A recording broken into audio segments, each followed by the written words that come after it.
Yeah. Τώρα μιλάν για μένα, τώρα ρωτάν για μένα. Αν έχω τόσο σκληρή όσο κάφτη λένε πένα. Όσοι με ξέρουν μένουν, δίπλα μου περιμένουν. Αυτό που βλέπουν είναι απλά αυτό που παίρνουν. Τώρα μιλάν για μένα, τώρα ρωτάν για μένα. Αν έχω τόσο σκληρή όσο κάφτη λένε πένα.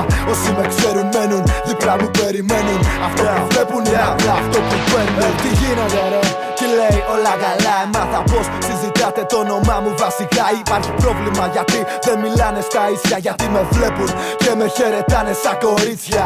Και έχουνε βίτσια, θέλουν πούτσο και ξύλο. Δεν μιλάω για ραπ, μιλάω για το γαμημένο αντρικό φίλο. Βγάλε κάνα ψήλο ρε παλιό τσιγκούνι. Έχεις ένα κομμάτι τσόκο στην τσέπη σου σαν σαπούνι.